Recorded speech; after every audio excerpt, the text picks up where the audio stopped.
Good morning.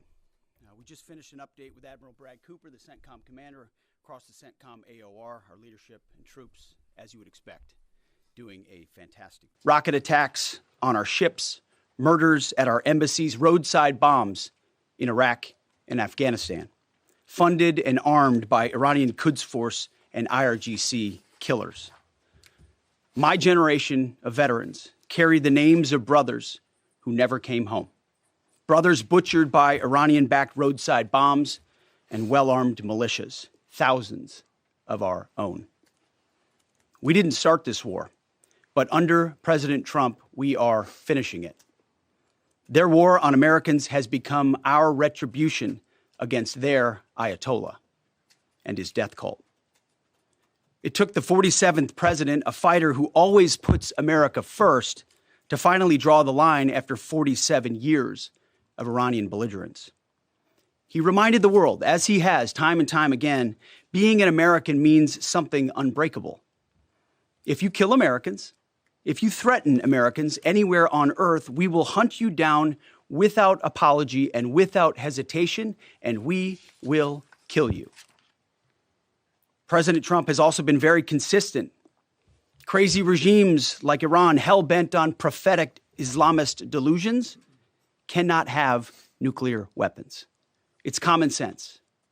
Many have said it, but it takes guts to actually enforce it, and our president has guts. Iran's stubborn and self-evident nuclear pursuits, their targeting of global shipping lanes, and their swelling arsenal of ballistic missiles and killer drones are no longer tolerable risks. Iran was building powerful missiles and drones to create a conventional shield for their nuclear blackmail ambitions. Let me say that again. A conventional shield for their nuclear blackmail ambitions. Our bases, our people, our allies, all in their crosshairs. Iran had a conventional gun to our head as they tried to lie their way to a nuclear bomb. It almost worked under Obama and his terrible deal, but not under this president. Turns out the regime who chanted death to America and death to Israel was gifted death from America and death from Israel. This is not a so-called regime change war, but the regime sure did change, and the world is better off for it.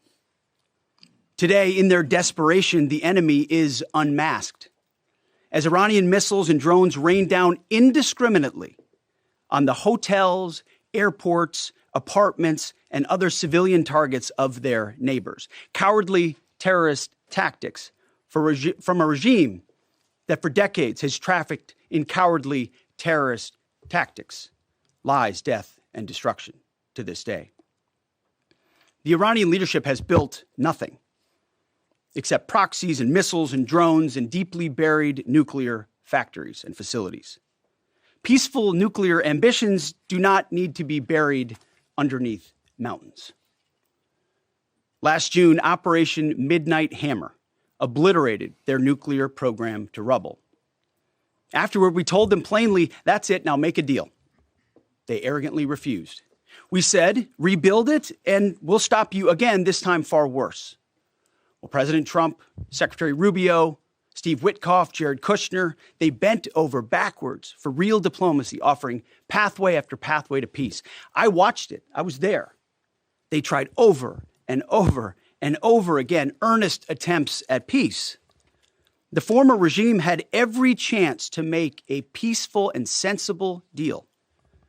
But Tehran was not negotiating. They were stalling, buying time to reload their missile stockpiles and restart their nuclear ambitions. Their goal, hold us hostage, threatening to strike our forces. Well, President Trump doesn't play those games. And as Secretary Rubio said after the Maduro raid, if you don't know, now you know. President Trump puts America and Americans first. He doesn't hesitate, and neither do our troops. The mission of Operation Epic Fury is laser-focused. Destroy Iranian offensive missiles, destroy Iranian missile production, destroy their navy and other security infrastructure, and they will never have nuclear weapons. We're hitting them surgically, overwhelmingly, and unapologetically. With every passing day, our capabilities get stronger and Iran's get weaker. We set the terms of this war from start to finish. Our ambitions are not utopian. They are realistic, scoped to our interests and the defense of our people and our allies. Speaking of people, we hope the Iranian people take advantage of this incredible opportunity. President Trump has been clear, now is your time. To Iranian security forces, choose wisely. President Trump has also been clear about your fate in either direction. To the media outlets and political left screaming endless wars, stop. This is not Iraq. This is not endless. I was there for both. Our generation knows better, and so does this president. He called the last 20 years of nation-building wars dumb, and he's right. This is the opposite. This operation is a clear, devastating, decisive mission. Destroy the missile threat, destroy the Navy, no nukes. Israel has clear missions as well, for which we are grateful. Capable partners, as we've said since the beginning, capable partners are good partners. Unlike so many of our traditional allies who wring their hands and clutch their pearls, hemming and hawing about the use of force. America, regardless of what so-called international institutions say, is unleashing the most lethal and precise air power campaign in history. B-2s, fighters, drones, missiles, and of course, classified effects. All on our terms, with maximum authorities. No stupid rules of engagement, no nation-building quagmire, no democracy-building exercise, no politically correct wars. We fight to win, and we don't waste time or lives. As the president warned, an effort of this scope will include casualties. War is hell, and always will be. A grateful nation honors the 4 Americans we have lost thus far and those injured. The absolute best of America. May we prosecute the remainder of this operation in a manner that honors them.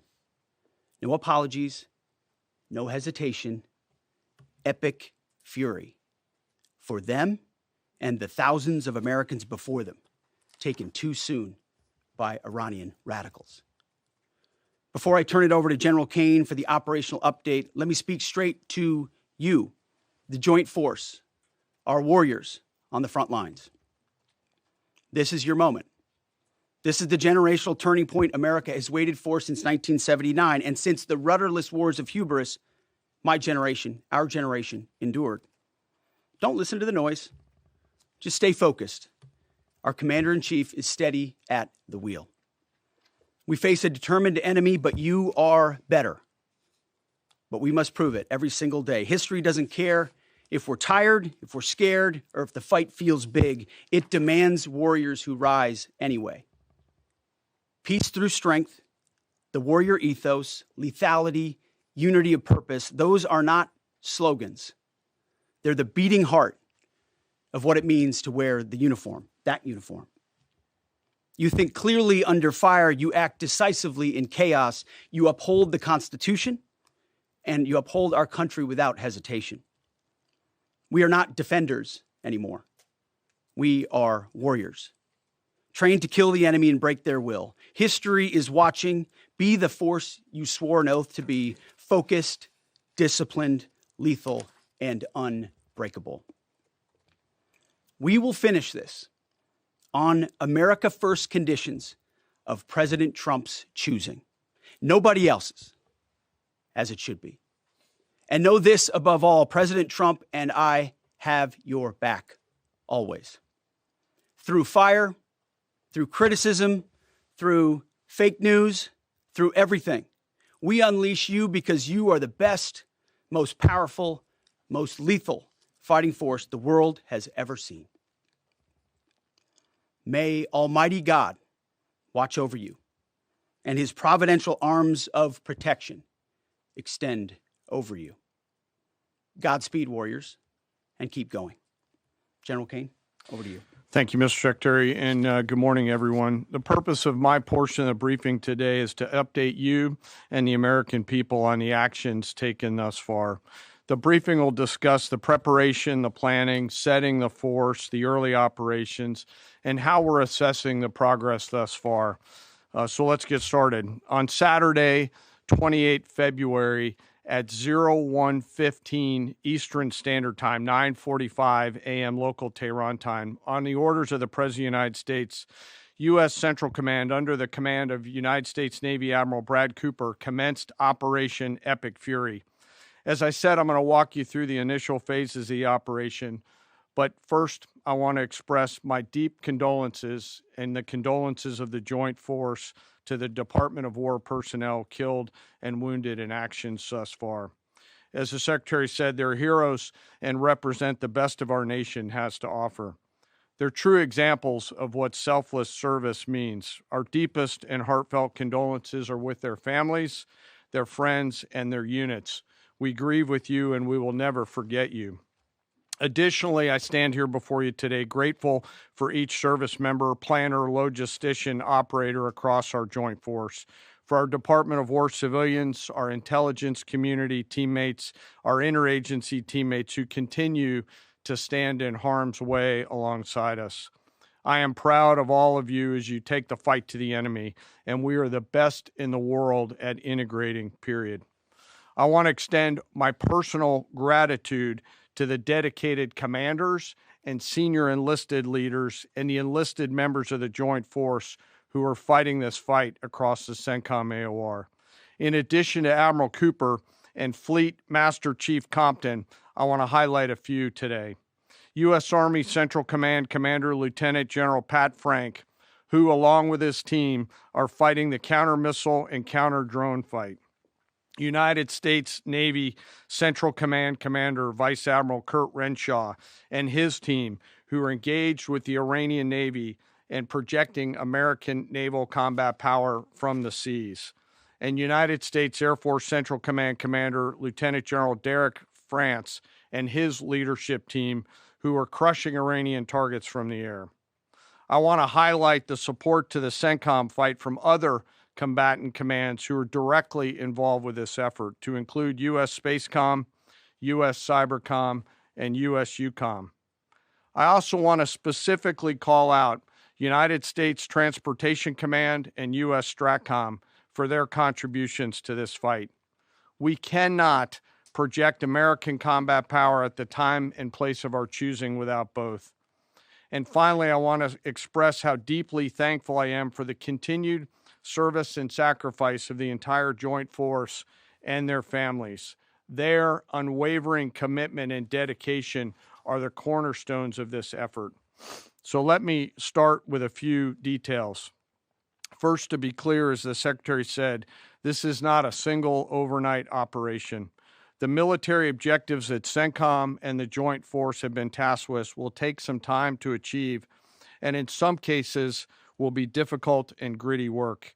We expect to take additional losses, and as always, we will work to minimize U.S. losses. But as the Secretary said, this is major combat operations. So let me talk about the preparation and the planning. On February 28th, the full strength of America's armed forces came together in a unified purpose against a capable and determined adversary. The United States Army, Navy, Marine Corps, Air Force, Space Force, Coast Guard, and our reserve components integrated across our combatant commands and began coordinated operations with the Israeli armed forces of an unprecedented scale. As the Secretary laid out, our military objectives are clear. Our mission is to protect and defend ourselves and, together with our regional partners, prevent Iran from the ability to project power outside of its borders, and be ready for follow-on actions as appropriate. Across every domain, land, air, sea, cyber, the U.S. Joint Force delivered synchronized and layered effects designed to disrupt, degrade, deny, and destroy Iran's ability to conduct and sustain combat operations. On the U.S. side, this marked the culmination of months and in some cases years of deliberate planning and refinement against this particular target set. From precision strikes against key military infrastructure to persistent intelligence and targeting integration to the close coordination of the components across vast distances, this operation again demonstrated America's reach, readiness, and professionalism, and that of our joint united force. It was historic not only in the operational scope, but in the level of joint integration displayed across every element of the joint force. And as I said earlier, this work is just beginning and will continue. So now to talk a little bit about setting the force and setting the theater. On the order of the Secretary of War over the last 30 days to reinforce deterrence and provide the President with credible options should action be required, the Joint Force began to systematically reposition assets and personnel across the region. These movements ensured that U.S. forces remained postured, protected, and ready to respond decisively for any emerging threat. This deployment included thousands of service members from all branches, hundreds of advanced fourth and fifth generation fighters, dozens of refueling tankers, the Lincoln and Ford Carrier Strike Group and their embarked air wings, sustained flow of munitions, fuel, supplies, all supported with command and control, intelligence, surveillance, and reconnaissance network. And the flow of forces continues today. In fact, Admiral Cooper will receive additional forces even today. This rapid buildup of forces demonstrated the joint forces' ability to adapt and project power at the time and place of our nation's choosing. I want to highlight a couple specific cases for you. The Gerald R. Ford Carrier Strike Group, which many of you know was down in the Western Hemisphere, redeployed across the Atlantic to set the theater. The ship, her crew, their families, and the entire strike group took a deep breath and, as they always do, began planning to conduct combat operations. The integrated Reserve and National Guard forces have continued to demonstrate the value of America's reserve forces, including the Wisconsin Army National Guard operating in Kuwait and Iraq, and Air National Guard units from a variety of states to include Vermont and Virginia. In the case of the Vermont Air National Guard and the 158th Fighter Wing, they were mobilized for Operation Absolute Resolve and then were tasked to take their F-35As across the Atlantic instead of going home to be prepared to support this operation. The same is with our Air National Guard and Air Force Reserve Command tanker and mobility forces, who stepped right out of their civilian jobs to deploy and to protect the region. Lastly, I want to highlight the unsung heroes of warfare, our American logisticians and sustainment force, those who quietly work every day behind the scenes to project and sustain America's combat power. Our leaders from World War II were right when they said professionals do logistics. As regional tensions rose, the Joint Force elevated our force protection measures on the order of the Secretary and repositioned discreetly civilians and non-essential personnel designed to ensure the safety and security of our joint force. By the time operations began, only essential forces remained on our bases and in theater, all ready, capable to respond. So now let me move to H hour. At 3:38 p.m. on Friday, February 27th, the United States Central Command, through the Secretary of War, received the final go order from President Trump. The President directed, and I quote, "Operation Epic Fury is approved. No aborts. Good luck," close quote. In the region, every element of the Joint Force made their final preparations. Air defense batteries readied themselves, checking their systems to respond to Iranian attacks. Pilots and crews rehearsed their strike packages for the final time. Air crews began loading their final weapons, and 2 carrier strike groups began to move towards their launching points. Across the globe, our operations centers came alive in Tampa, Florida, here at the Pentagon, and of course forward in the Central Command AOR. As always, operational security was paramount, as we sought to maintain and sustain the element of surprise. This operation was highly classified so that at H hour, the enemy would see one thing: speed, surprise, and violence of action. The first movers were U.S. Cybercom and U.S. Spacecom, layering non-kinetic effects, disrupting and degrading and blinding Iran's ability to see, communicate, and respond. At H hour, the beginning of major combat operations, 01:15 local Eastern Daylight Time, 9:45 local AM Tehran time, as dawn crept up across the Central Command AOR, the skies surged to life. More than 100 aircraft launched from land, sea, fighters, tankers, airborne early warning, electronic attack, bombers from the States, and unmanned platforms, forming a single synchronized wave. This was a daylight strike based on a trigger event conducted by the Israeli Defense Forces, enabled by the U.S. intelligence community. The first shooters at sea were Tomahawks unleashed by the United States Navy, closed in on Iranian naval forces, and began to conduct strikes across the southern flank in Iran. On the ground, forces fired precision standoff weapons, measured, deliberate, precise, and lethal. This was a massive, overwhelming attack across all domains of warfare, striking more than 1,000 targets in the first 24 hours. We are now roughly 57 hours into the operation. In the initial phase, CENTCOM's focus was systematic targeting of Iranians' command and control infrastructure, naval forces, ballistic missile sites, and intelligence infrastructure designed to daze and confuse them. Coordinated space and cyber operations effectively disrupted communications and sensor networks across the area of responsibility, leaving the adversary without the ability to see, coordinate, or respond effectively. The combined impact of these strikes, swift, precise, and overwhelming, has resulted in the establishment of local air superiority. This air superiority will not only enhance the protection of our forces, but also allow them to continue the work over Iran. Over the course of the last 2 days, the Joint Force has launched hundreds of missions from land and sea and delivered tens of thousands of pieces of ordnance. The effort continues to scale. This included American B-2 bombers, which again, similar to Midnight Hammer, flew a 37-hour round-trip sortie from the continental United States, dropping precision, penetrating munitions on Iranian underground facilities across the southern flank and slightly deeper. Additionally, Israel has separately executed hundreds of sorties against hundreds of targets.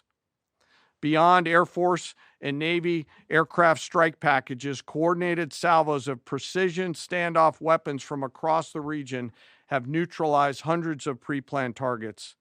As I mentioned earlier, in support of these kinetic operations, U.S. Cybercom and Spacecom have continuously layered effects to disrupt, disorient, and confuse the enemy.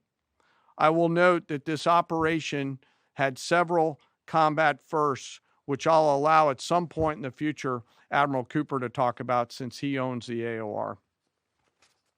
While we've prosecuted a relentless offensive campaign, our defense has been equally important. Across the theater, operations have remained steady and disciplined. Once again, our integrated air and missile defense network is performing exactly as it's intended. U.S. Patriot and THAAD batteries, along with ballistic missile defense-capable Navy destroyers, continue to coordinate and execute intercepts with precision and consistency. I wish that every American could hear the voice communications like I have as these joint operations centers remain calm, focused, and cool while executing under fire over and over again. Collectively, these systems have intercepted hundreds of ballistic missiles targeting U.S. forces, our partners, and regional stability. The threat from one-way attack UAVs has remained persistent. Our systems have proven effective in countering these platforms, engaging targets rapidly.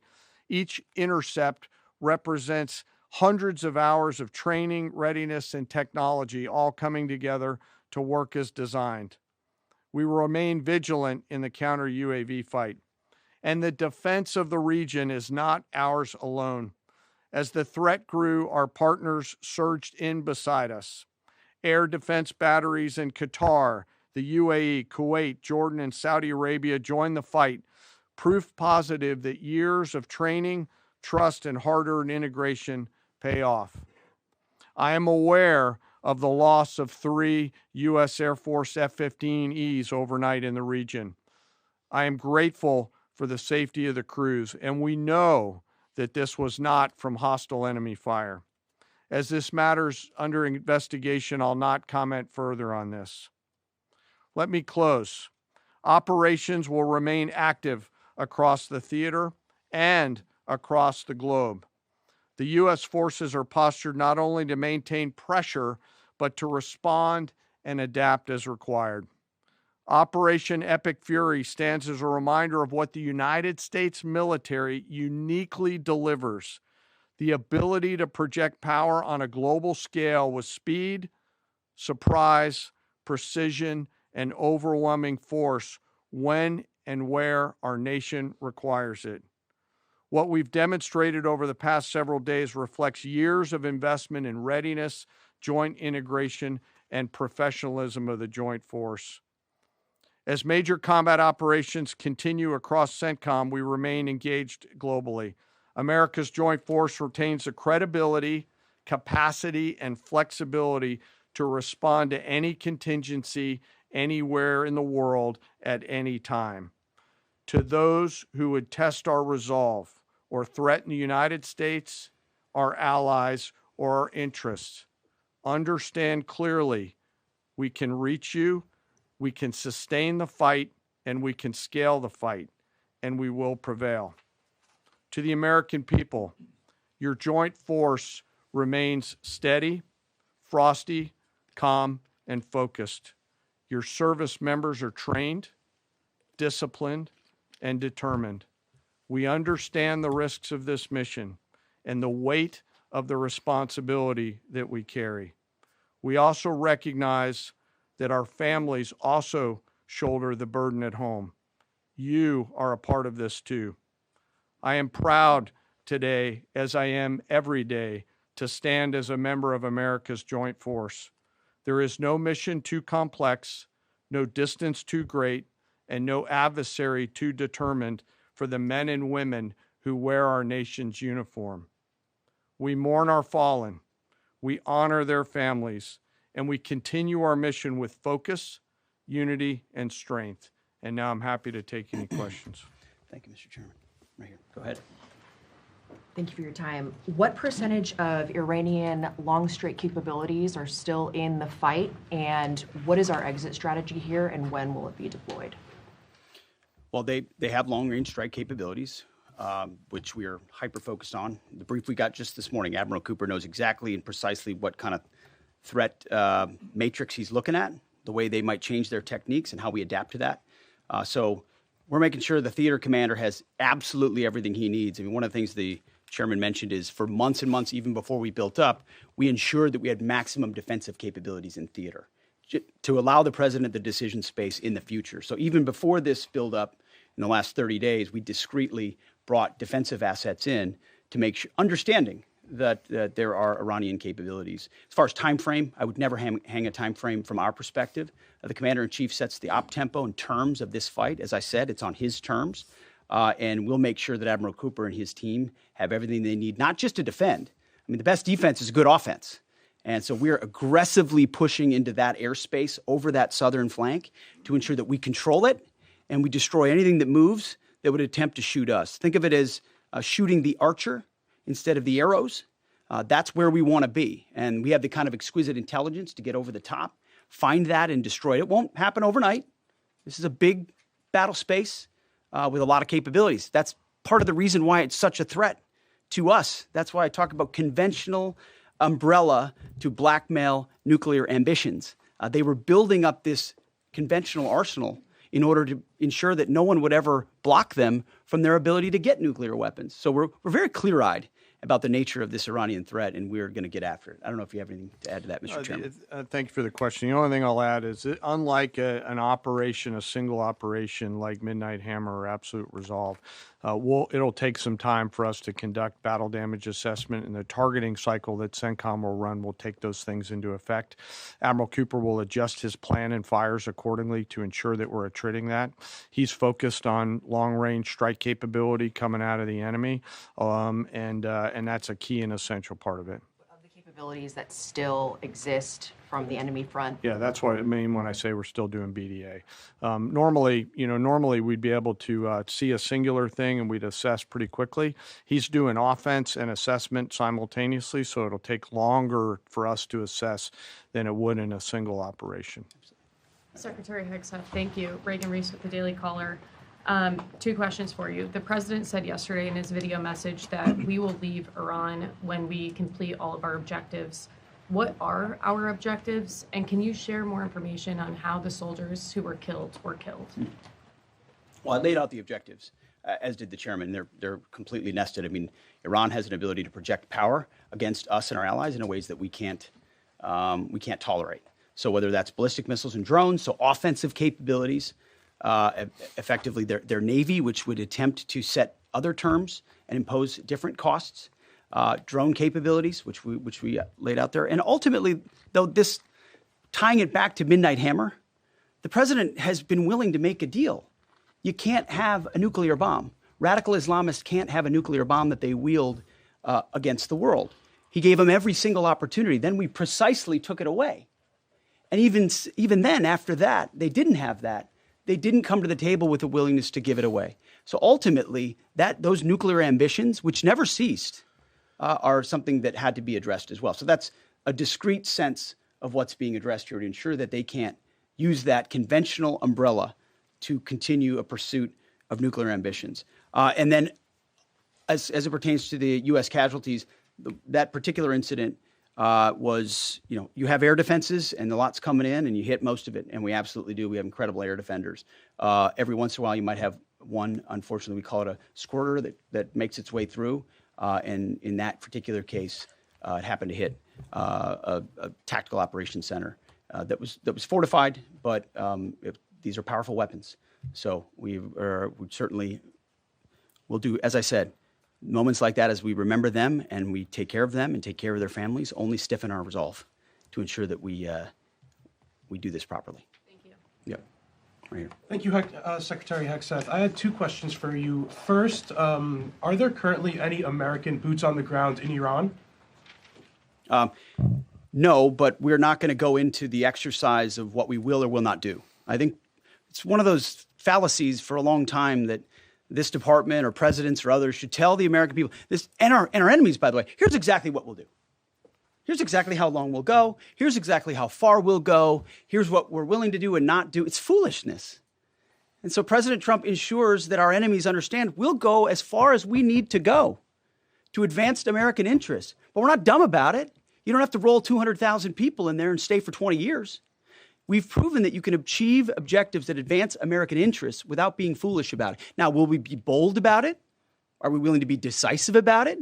Do we put months and months of planning into what kind of effects we want to achieve? Absolutely. But going forward, why in the world would we tell you, the enemy, anybody, what we will or will not do in pursuit of an objective? We fight to win. We fight to achieve the objectives the President of the United States has laid out, and we will do so unapologetically. Thank you. Is there any significance to Israel carrying out the strike to kill the Ayatollah? And I wanted to know, what was your immediate reaction to finding out about his killing? I think Israel did a great job in the conduct of that operation. President Trump put a 4-week timeline right on here. it. Are you Please. saying that's wrong? Yeah, thank you. You mentioned during the briefing, General Caine, that there would be additional troops sent to the region. Could you say how many troops currently are involved in this operation and how many additional troops are planned to go in this next phase? I don't want to talk specifics because that would tip the enemy off. We have more tactical aviation flowing into theater just based on the time it took to get it out there. I think we're just about where we want to be in terms of total combat capacity and total combat power for Admiral Cooper.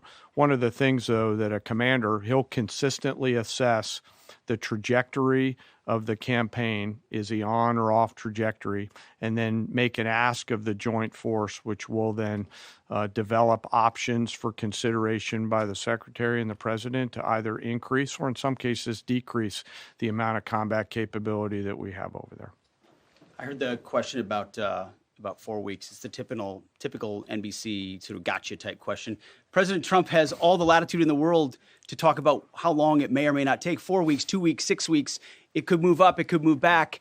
We're going to execute at his command the objectives we've set out to achieve. And what he has shown an ability to do that other presidents can't quite seem to have the aperture to do, well, I mean, Joe Biden didn't even know what he was doing, is to look for opportunities and off-ramps and escalations for the United States that creates new opportunities to execute what we need on our own timeline. So you can play games about 4 weeks, 5 weeks. He has all the latitude, and I'm glad he does, because there's no better communicator than our president expressing those things.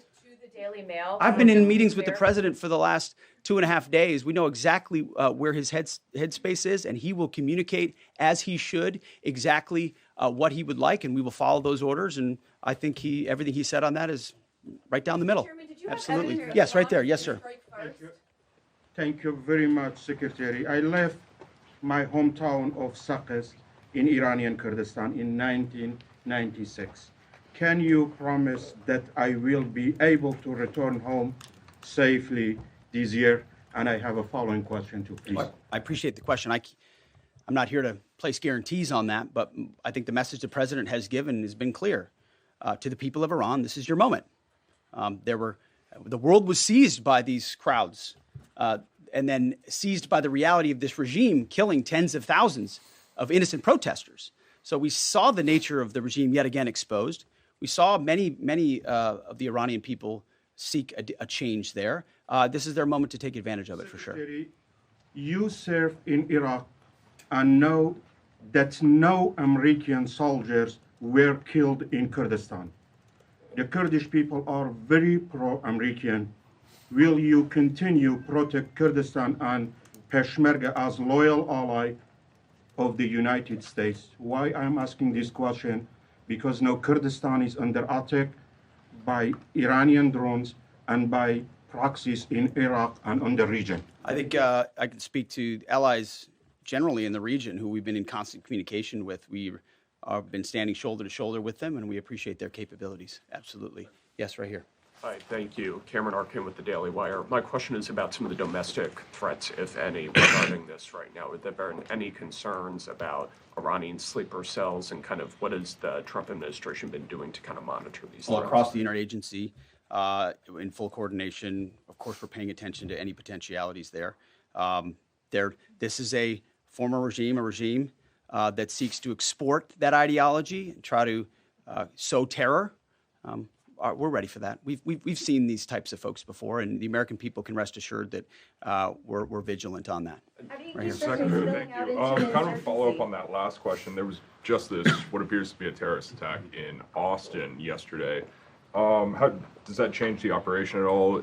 What effect does that have? And It doesn't change the operation at all, and I know the authorities are executing exactly the way they should. Secretary Hegseth, and one for Chairman Caine as well. I understand, to your point here, that you don't want to broadcast everything for our adversaries to hear, but the American people also want to know what they're sending their men and women to war for. Is there a concern of this spiraling into a longer war? And then one for the chairman when you're done. Did you not hear my remarks? I mean, we're ensuring the mission gets accomplished, but we are very clear-eyed, as the president has been, unlike other presidents, about the foolish policies of the past that recklessly pulled us in to things that were not tethered to actual clear objectives.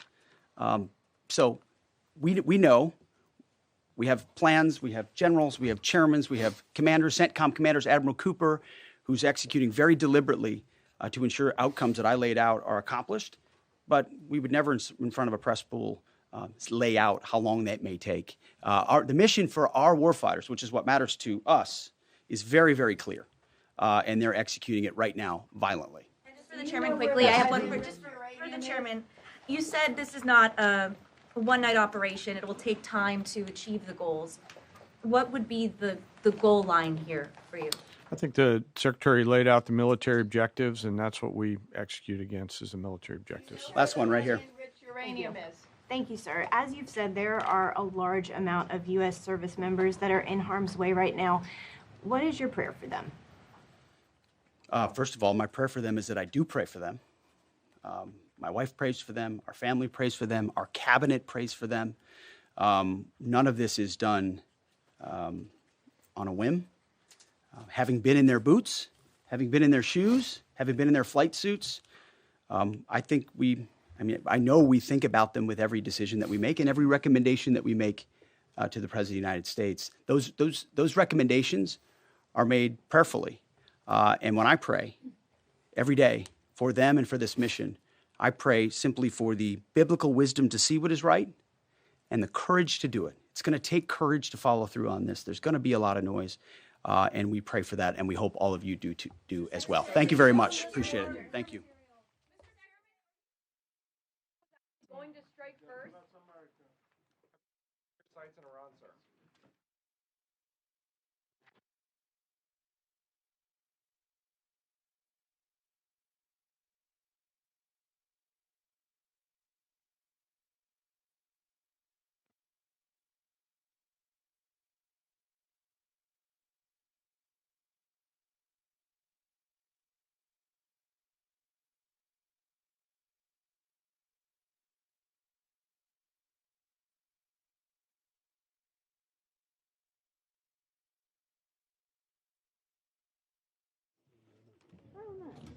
Oh, no.